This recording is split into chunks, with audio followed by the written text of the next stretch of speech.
Ndër banorët më të vjetër të Mekës, njihet zonja Haxher. Ajo ishte bashkëshortja e profetit Ibrahim, të cilët jetonin me të voglin e tyre Ismailin. Në atë kohë, kur vizitohej Qabja, vinin shumë vizitorë, kërkohej ujë. Abdul Mutalibi nga paria ishte caktuar që ai t'ju jepte ujë njerëzve. Mirë po më përpara ai ishte kujdesur ta gjente burimin e ujit të ëmbël, Zemzem. Mirë po burimi se si ishte mbuluar. Burimi ishte mbuluar me ndërtesa të ndryshme, të dhujtarëve të ndryshëm. Kështu që ai gërmonte,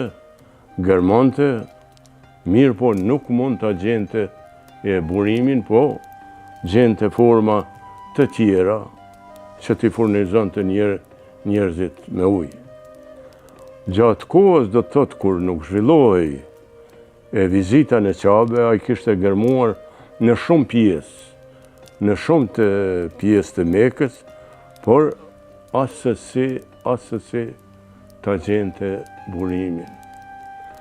Dhe një mbrëmje do të thotë kur ra me fjetë, pa në ëndër se burimi i Zemzemit e ndodhej mes dy ndërtesave të idhujtarëve.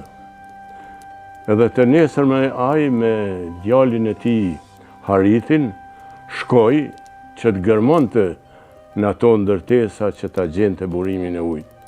Po të afërmit e tij e qërtuan dhe i thanë se nuk duhet t'i prishës, se janë ndërtesat e idhujtarëve. Mirë po, pavarësisht për i kësaj, edhe pavarësisht se disa edhe e tallnin, ai vazhdonte të gërmonte, por nuk mund ta gjente burimin e ujit e Zemzem. Dhe një ditë për një ditë, kur ra me fjetë, përsëri e luti Zotin, edhe i tha, o Zot, mi falë dhe djemë, se unë jam plakur, jam lodhur e sheh, se për çdo ditë po gërmoj, po ujin Zemzem nuk po mund e gjej. Por nëse më falë djemët, unë njeri prej tyre do ta bëj kurban për hir kur ta gjej ujin Zemzem. Dhe ndërkohë ai duke punuar e gjeti burimin e ujit. Të gjithë u gëzuan, edhe natyrisht edhe ai u gëzua. Mirë po ndërkohë i lindën ashtu siç kishte kërkuar Zotit dhe djem. Dhe ata djem u rritën edhe më i vogli për i tyre ishte Abdullahu, të cilin e donte shumë. Mirë po dhe paria e Mekës edhe Mekas e tjerë e donin Abdullahin sepse ishte shumë djali mirë, kujdesej për të gjithë, dhe ndërkohë Mutalibit i ranë mend se i kishte premtuar Zotit se do ta bënte kurban një djalë. Bisedoj me disa njerëz të Paris, edhe tani nuk dinte cilin fëmijë ta bënte kurban. Pyeti njerëzit edhe i thanë se edhe duhet hedhë short. Edhe shorti i ra djalit vogël, Abdullahit. Ai nuk kishte zemër ta bënte kurban djalin e tij, edhe shkoi te një priftëresha atëhershme e quajtur Shia, edhe e pyeti, tha, kështu, i kam premtuar Zotit se do ta bëj një fëmijë kurban, edhe shorti i ka ra Abdullahit, kështu që tash nuk po mund të i bi fjalës mo. Shia e këshillon kështu, thot ti e ke për detyrë ti marrësh 10 deve, në një anë edhe Abdullahin në anën tjetër. Edhe të hedhët short. Nëse i bjen Abdullahit shorti, ti në anën e deve duhesh t'i shtosh edhe 10 të tjera.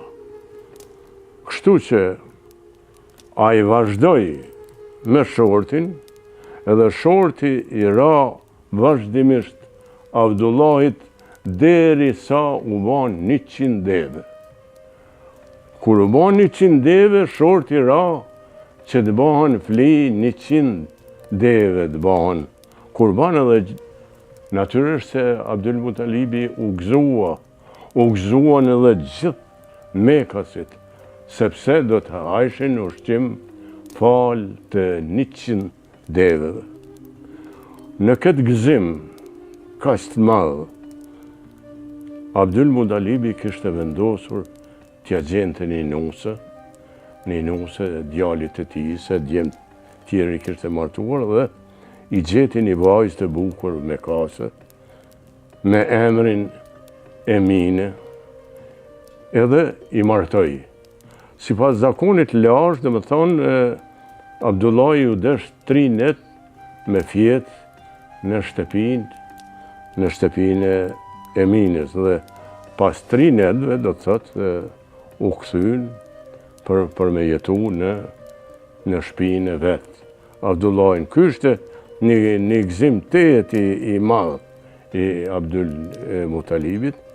Mirë po djali atëherë veç që kishte 23 vjet, kur ishte martuar, dhe pas disa muajve i ra radha që ai tudhtonte me një karvan të shkonte në Siri dhe në vende tjera të bënte tregti. Edhe e la nusën e tij. E la 7 zënë. Vajti bëri tregtin, edhe ndërkohë u kthy ka Medina.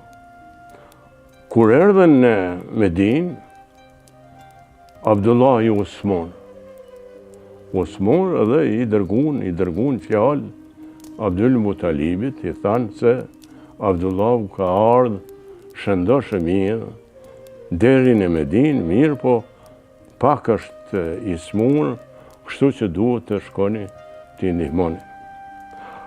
Abdul Mutalibi vërtet ishte i lodhur, i tha djalit vet Harithit, Harith, duhesh të shkosh në Medinë, t'i ndihmosh Abdullahit që të vi. Natyrisht se edhe nusja e tij e pritte Abdullahin. Ishin, do të thotë, mujt e fundit të shtatzanisë së saj. Harithi shkoi në Medinë. U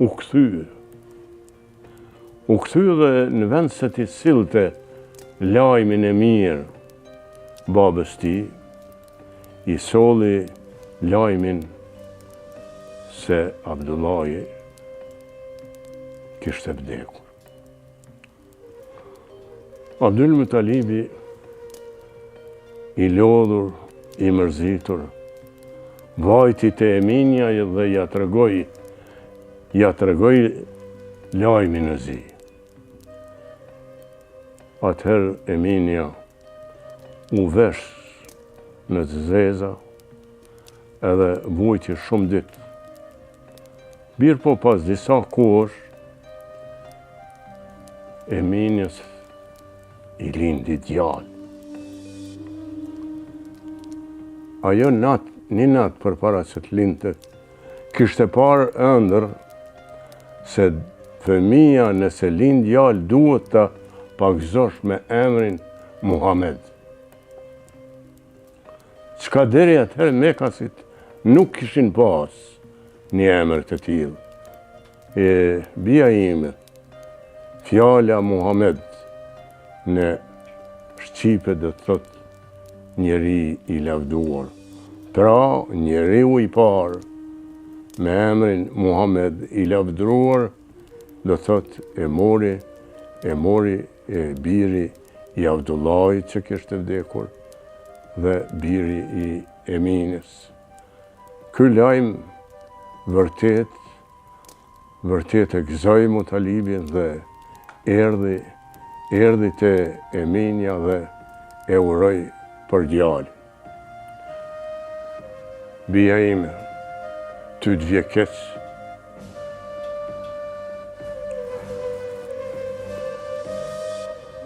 Muhameti u rrit pa baba. Zoti do të kujdeset për jetimin Muhammed.